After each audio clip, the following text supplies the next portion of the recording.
Bueno, pues bienvenidos a este seminario sobre qué es, qué es felicidad, qué es la felicidad. Pero principalmente veremos que hay tres aristas fundamentales para tratar este aspecto de la felicidad. Pues una es precisamente de la esfera emotiva, ¿sí? Ya vimos ahí, por ejemplo, las emociones, los sentimientos, los afectos, las pasiones incluso, tienen que ver con este aspecto de la felicidad.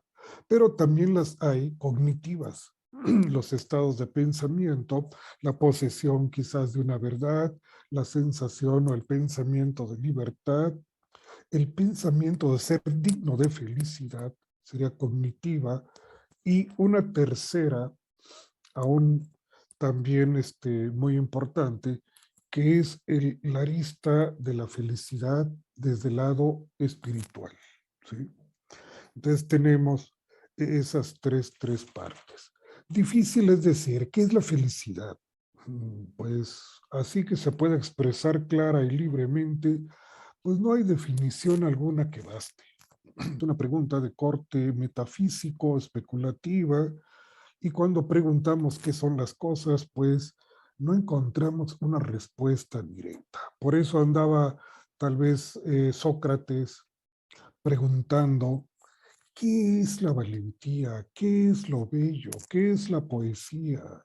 Por ejemplo, en el diálogo de Hipias Mayor pregunta, ¿qué es lo bello? ¿Verdad? Cuando se encuentra en Atenas con Hipias y Hipias le dice, hombre, Sócrates, yo soy el experto de la estética, de lo bello, de la belleza. A ver, Hipias, entonces dime qué es lo bello. Hipias decía, ves aquella chica que va por aquel camino, es bella.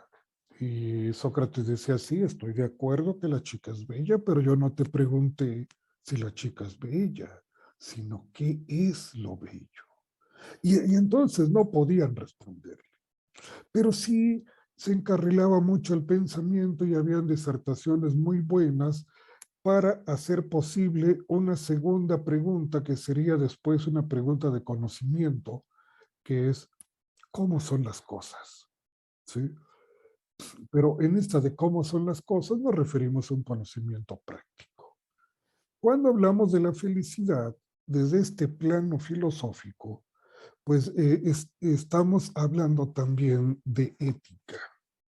Y la ética, pues es la rama de la filosofía que trata acerca de la moral. Es una rama de la filosofía, puede decir, si es racional, sistemática, que trata sobre la moral. Sí, aunque moral también se confunde, porque moral, en el propio latín también es costumbre, es hábito, como sería la palabra ethos en griego. Entonces, el ethos es mucho más amplio todavía, ethos, porque es la morada, es el hábito, es la costumbre, ¿sí? Ethos. Entonces, el modo de ser. Y de esta manera, al hablar de felicidad, pues hablamos de ética. Y para esto, pues la primera cuestión a preguntarnos es preguntarse por el sentido de la felicidad, ¿sí? Es preguntarse cómo vivir.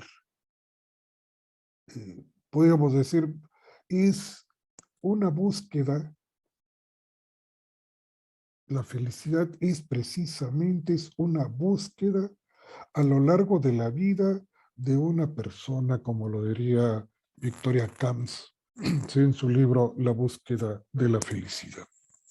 La felicidad, en efecto, es el mejor bien que aspira toda la humanidad. Pero para esto, para esta felicidad, ella exige esfuerzo, exige perseverancia, exige prudencia, tiempo. Por esto la felicidad también es una búsqueda. no la tenemos ahí, decíamos precisamente. ¿Y qué es la verdad? Pues también la verdad es una búsqueda y no hay una definición completa. Y si decimos el ser, pues tampoco, ¿verdad? Porque el ser es simplemente. Pero aunque no hayan un concepto por ser o algunas vocablos, palabras universales que lo abarcan todo, pero sí son muy comprensivas, sí las podemos comprender en cada momento que quizás decimos alguna palabra, estamos diciendo ser, o también va incluida la verdad, el amor, y aún este deseo del hombre de ser feliz. Pero, obviamente, que pues no siempre se tiene seguridad en qué es esto de ser feliz. Ahorita que decía Gaby, citando, por ejemplo, el caso del patriarca Abraham, ¿sí? Como diría Kant, una de dentro de sus cuatro grandes preguntas. La primera pregunta era, ¿qué puedo saber? Que se refería sobre todo a la metafísica, a la epistemología. ¿Qué debo hacer? Esta es a la ética. ¿Qué debo hacer? ¿Y qué debo esperar? La tercera pregunta. Y la cuarta, por supuesto, que es el hombre, ¿verdad? Y la cuarta, que es la antropología. ¿Qué es el hombre? Pues se envuelve a todas las cuatro, porque lo único que se puede preguntar, qué puede saber, qué puede hacer y qué puede esperar es el hombre. ¿Qué debo hacer? La ética. Y luego, ¿qué puedo esperar? La teología. Y de ahí tendremos precisamente que este buen vivir o la vida buena, como decía el propio Aristóteles, pues nos llega también a tener que pensar acerca de los preceptos divinos. ¿Sí? Esto es la religión. ¿Qué, ¿Qué es lo que puedo esperar? ¿Qué es el comportarme bien? Porque a veces decimos, ¿verdad? ¿Cómo es posible? Hay gente buena, gente justa, trabajadora, que vive en condiciones sumamente precarias. Y hay gente mala, sinvergüenza, estafadora, de todo, ¿verdad? Delincuentes que viven espléndidamente bien. Entonces, ¿será posible o es quién es más feliz, si el bueno o el malo? Entonces nos preguntamos a cada rato, ¿y cómo es posible, verdad? Los grandes sabios, conductores de la vida de Israel, como decía Gaby, los jajamín o sabios, ¿sí? Pues o sadik, sadiquín, que quiere decir los justos, pues se las vieron muy difíciles. Por ejemplo, uno de los primeros grandes sadiquín sabios, Rabbi Akiva, ¿sí? Pues una lumbrera realmente en el pensamiento judío, muere víctima de los romanos, desollado. Le van quitando toda la piel. Ahí muere. Y muere, y al morir decía, está en los últimos momentos, Shema, Shema Israel Adonai Elohim Adonai Echad. Es el rezo que había dicho Gaby hace rato. ¿Sí? Entonces, pues tenemos que ver aquí precisamente a Séneca, ¿verdad? De la autarquía, así también como posteriormente a San Agustín. San Agustín, vamos a ver que tiene muy poco acerca de la felicidad, pero aparece algún pequeño libro sobre la vita beata, felicidad, donde pues parece ser de lo poco que habla. Y dice, el necio es infeliz y todo, sí, el necio es infeliz. Entonces, el que desea ser feliz debe no, debe más bien en procurarse no ser necio. y de esta manera, y hacerte de bienes que no sean, que no puedan serte arrebatados. ¿Por qué? Porque a veces buscamos en el exterior los motivos de la felicidad, cuando realmente estos están dentro de uno. Entonces, por ejemplo, otro de los grandes pensadores como Federico Nietzsche decía, pues vive de tal manera que quieras vivir una y otra vez y así por toda la eternidad. Vive de tal manera que quieras vivir una y otra vez y así por toda la eternidad, que es su teoría básica del eterno retorno de lo mismo.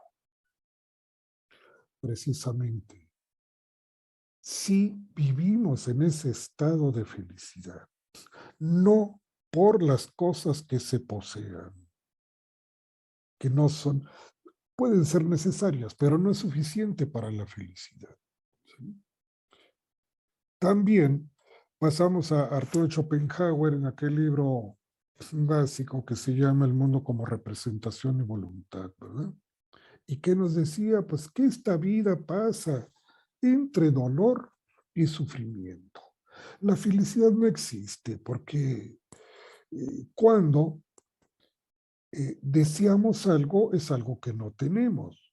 En cuanto tenemos la satisfacción de ese deseo, vuelve otra vez a ser necesidad. Entonces la vida es dolor y sufrimiento.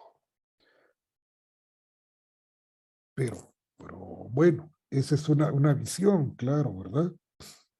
De una negación a la felicidad.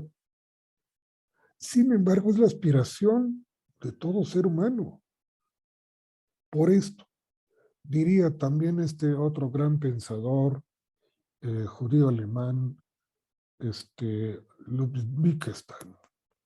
Wittgenstein decía, pues, para ser feliz hay que estar en concordancia con el mundo. Y la felicidad es subjetiva.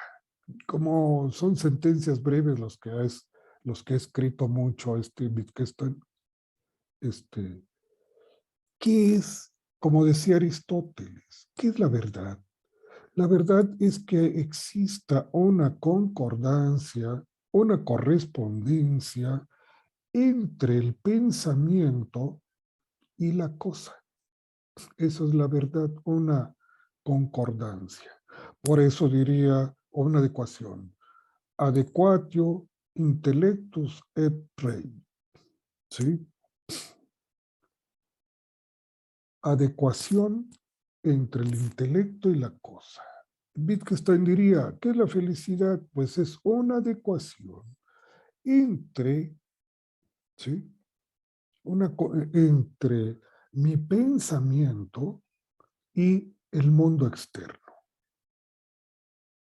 que es muy parecido al concepto de la verdad por consenso, una verdad ética o moral, que sería que la verdad por consenso es la adecuación o la concordancia de mi pensamiento con el pensamiento de los otros. Ahí concuerdan. Y también decía, todavía agregaba Wittgenstein, la felicidad es subjetiva. Parece que esto es de lo más obvio, ¿verdad? La felicidad es subjetiva, la cual estamos totalmente de acuerdo. Pero esto haría pensar en lo que decía Edmund Husserl, es que la subjetividad crea las condiciones de posibilidad de lo objetivo. ¿Sí? No, no al contrario, no es lo objetivo, lo que yo tengo frente a mí, lo que puedo ver, tocar, etcétera, con mis sentidos, lo que me va a hacer feliz. No, sino que las tengo internas, es la subjetividad de la persona la que va a hacer posible los objetos del mundo externo o lo que requiere del mundo externo. Importantísimo porque este es el fenómeno precisamente de la trascendencia, ¿no? La subjetividad, las condiciones de posibilidad de las cosas. Imagínense entonces, también para la tradición, la cultura hebrea, el ser feliz no simplemente es un deseo de ser feliz, es una orden. Podría decirle, es una misma. En el hebreo es una misma, es una obligación, ¿sí? Es un precepto el ser feliz. Y la respuesta es muy clara, porque si no estás feliz, no puedes estar con el Creador, no puedes estar con el Altísimo. Huye de ti. En el momento en que hay tristeza, huye de ti. Cuando el padre Jacob supo que sus hijos le dijeron que Joseph lo había matado un animal feroz y le llevaron la ropa ensangrentada con sangre de un cordero, él se entristeció. Estuvo triste a lo largo de 21 o 22 años.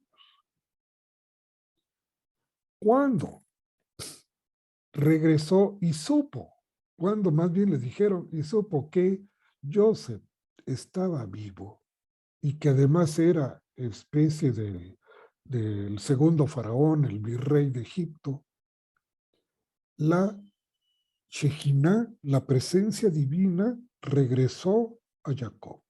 Mientras estuvo triste, no lo pudo tener, hasta que estuvo alegre, contento. ¿Sí? Además de ser una misma, un precepto, fíjense que en la Declaración de la Independencia de Estados Unidos, que marcaban ya derechos inalienables, y uno de ellos es la felicidad, junto con la vida, la libertad y la búsqueda de la felicidad. No exactamente la felicidad, porque no puede venir, ¿verdad? Pero sí la búsqueda de la felicidad sería en la Declaración de los Derechos Inalienables de la Declaración de Independencia de Estados Unidos, la búsqueda de la felicidad.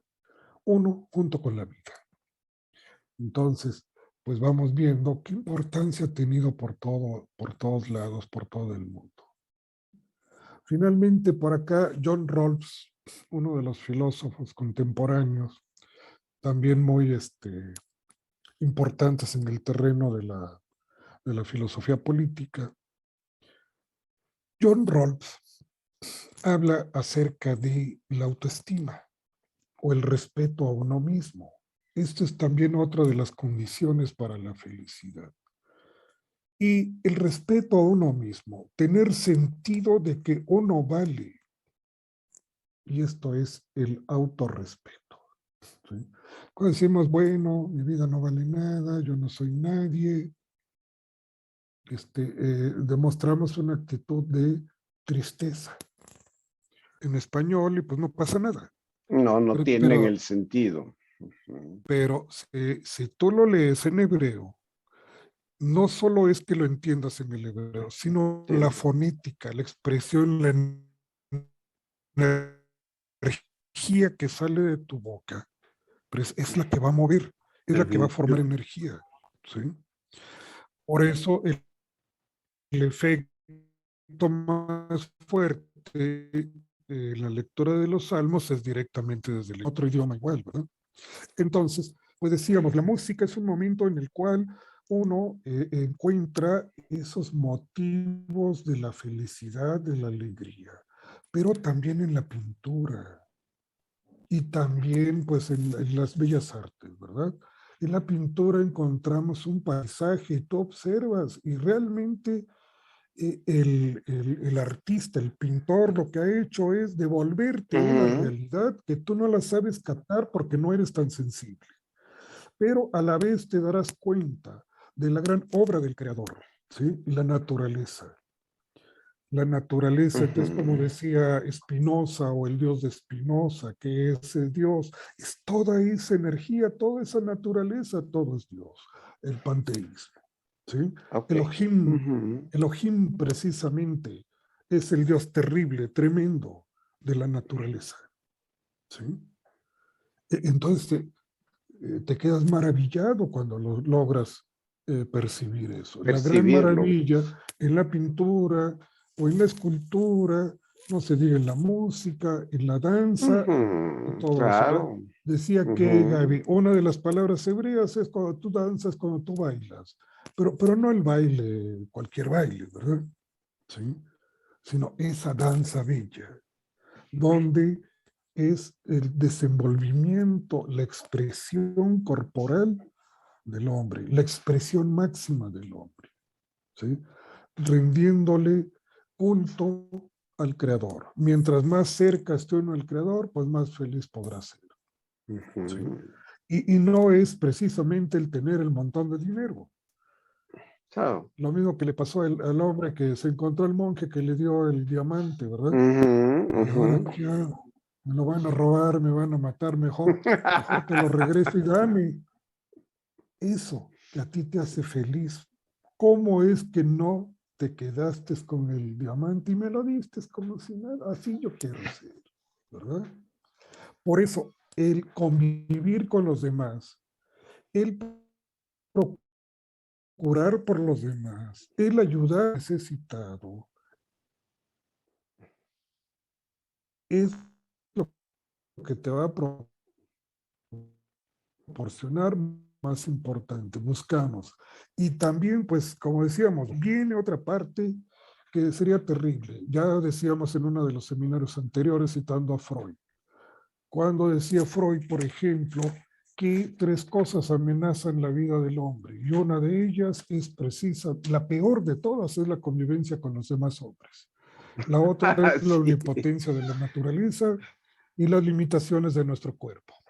así Pero es. estando enfermo, estando al borde de la muerte, tú puedes tener un sentido de la vida único, y eso nadie mejor que lo diga como fue Víctor Frank en su libro de la búsqueda, El hombre en busca del sentido, sentido. el hombre en busca de sentido, exactamente, ¿verdad?